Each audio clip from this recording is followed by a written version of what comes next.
Sovereign gold bond છે એની અત્યારે દેશભરની અંદર ચર્ચા ચાલી રહી છે.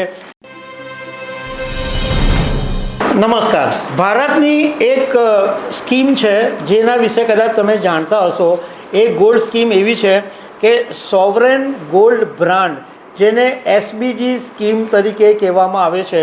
હવે અત્યારે આ જે સોવરેન ગોલ્ડ બોન્ડ છે એની અત્યારે દેશભરની અંદર ચર્ચા ચાલી રહી છે, કારણ કે સોનાના ભાવો એવા કૂદકે ને ભૂતકે વધે છે કે હવે સરકારની જે આ બોન્ડના પૈસા પાછા આપવાની જે જવાબદારી છે એ ઉત્તર વધી રહી છે. અને એને કારણે અત્યારે આ જે સોવરેન ગોલ્ડ બોન્ડ છે એની ચર્ચા ચાલી રહી છે. એવા સમયે એક જાણીતા ફાઇનાન્શિયલ પ્લાનરે એવી ચીમકી ઉચ્ચારી છે કે આ બહુ ભારે પડી શકે એમ છે, કારણ કે ભારત સરકારની જવાબદારી વધતી રહેવાની છે. તો આના વિશે હું તમારી સાથે વાત કરીશ. મારું નામ રાજેશ શાહ છે અને તમે જોઈ રહ્યા છો ગુજરાતના સૌથી મોટા ડિજિટલ ન્યૂઝ પ્લેટફોર્મ ખબર છે.com.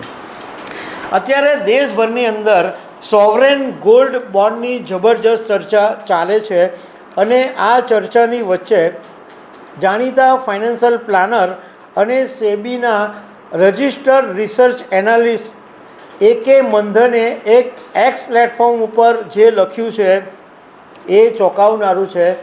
આ મંધને એવું કીધું કે આ યોજના એમણે આ યોજનાની સૌથી પહેલાં આલોચના કરી છે અને એમ કીધું છે કે જેવી રીતના ભારતની અંદર નોટબંધી અને મેક ઇન ઇન્ડિયાને નિષ્ફળતા મળી, એવી જ રીતે આ સોવરેન ગોલ્ડ બોન્ડને નિષ્ફળતા મળી છે.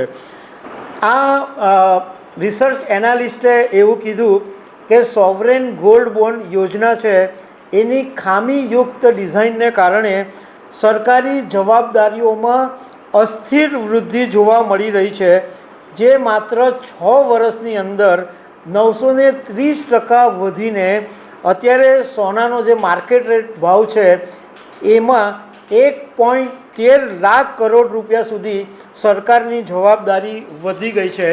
અને જેમ જેમ સોનાના ભાવ વધતા રહેશે એમ સરકારની જવાબદારી વધતી રહેશે. હવે આ જે સોવરેન ગોલ્ડ બોન્ડ યોજના છે એ સરકાર 2015માં લાવેલી હતી અને તે વખતે 2015માં જ્યારે કેન્દ્ર સરકાર આ યોજનાને લાવી તો એ વખતે એવું કહેવામાં આવ્યું હતું કે આ યોજનાનો હેતુ એવો છે કે જે ફિઝિકલ ગોલ્ડ છે એની આયાતમાં ઘટાડો થઈ શકે. આની અંદર એવી સ્કીમ રજૂ કરવામાં આવી હતી કે રોકાણકારોને વાર્ષિક 2.5% વ્યાજ સાથે પેપર સ્વરૂપે સોનામાં રોકાણ કરવાની છૂટ મળતી હતી. અને આ યોજના સરકાર એટલા માટે લાવેલી કે આયાતી સોના ઉપર ભારતની જે નિર્ભરતા છે એ ઘટાડવા માટે આ આખી સ્કીમની યોજના બનાવવામાં આવી હતી.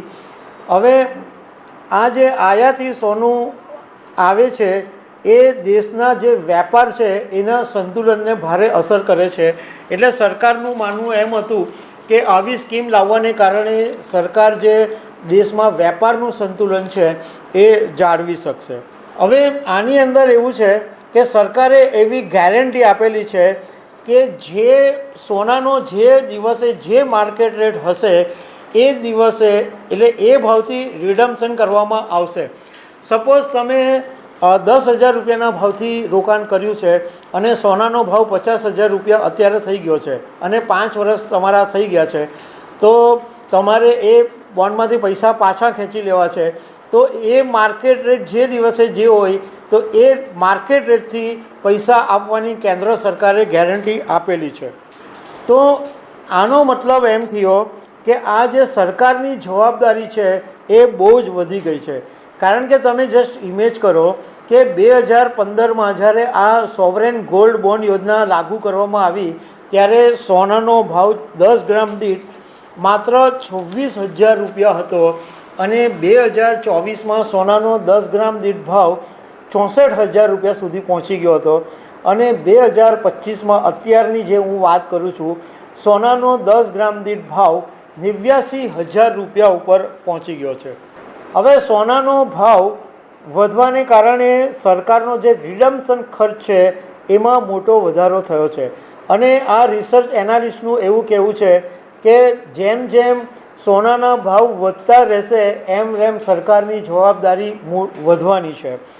હવે સરકારે ગેરંટી આપેલી છે, પણ એના પૈસા ક્યાંથી આવશે? તો એનો જે બોજ છે એ કરદાતાઓના માથે આવશે, એવું આ રિસર્ચ એનાલિસ્ટનું કહેવું છે.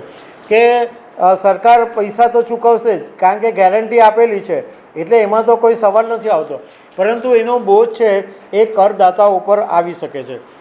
જોકે કેટલાક અર્થશાસ્ત્રીઓનું એવું માનવું છે કે આ SGB છે, સોવરેન ગોલ્ડ બોન્ડ યોજના, એ સુરક્ષિત રોકાણનો વિકલ્પ પૂરો પાડે છે અને ફિઝિકલ ગોલ્ડની માંગને રોકવાની અંદર આ બોન્ડને કારણે મોટી મદદ મળી છે.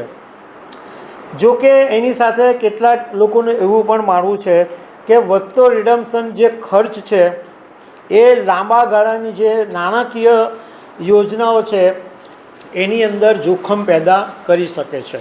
તો દર્શક મિત્રો, આવી અનેક વાતો સાથે અમે તમને મળતા રહીશું. Thank you very much.